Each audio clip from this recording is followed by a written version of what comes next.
Le président du Zimbabwe, Robert Mugabe, a déclaré que son gouvernement allait prendre en charge l'ensemble des activités minières du secteur du diamant. Le dirigeant estime que les entreprises minières actuelles ont volé la richesse du pays.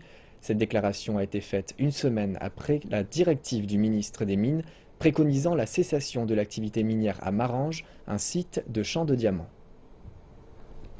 Le gouvernement fait savoir que les entreprises minières n'ont pas fait preuve de transparence concernant leurs opérations et leurs revenus. Jeudi, le président Robert Mugabe a déclaré que ces entreprises avaient dérobé la richesse de la nation. Malgré le fait que les champs de diamants de Marange sont considérés comme le plus grand gisement découvert ces derniers temps, les retombées du site n'ont pas été financièrement significatives pour la population zimbabwéenne.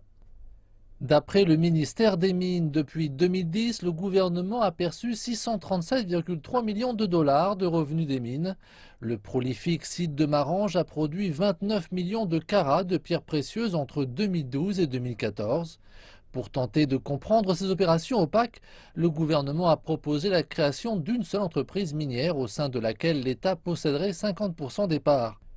Une stratégie qui s'est d'ailleurs révélée être un succès au Botswana, pays voisin du Zimbabwe.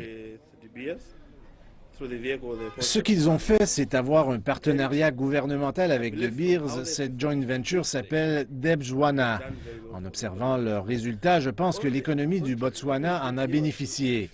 Ce que nous avons fait ici, c'est accorder pléthore d'autorisations à tellement d'entreprises et avec ce type d'approche fragmentée, on ne peut pas construire de compétences de base, que ce soit dans l'exploitation minière du diamant ou dans son traitement. Depuis 2014, les entreprises minières résistent au plan d'assainissement, période au cours de laquelle l'expiration de leur licence exigeait l'arrêt de leurs opérations.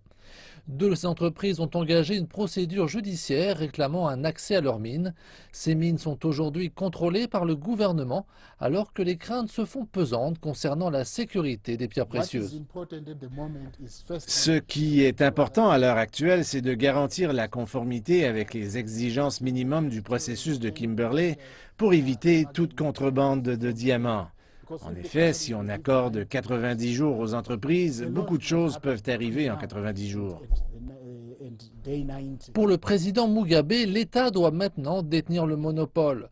Cela pourrait d'ailleurs marquer un changement de politique. Le gouvernement pourrait mettre ses projets en suspens.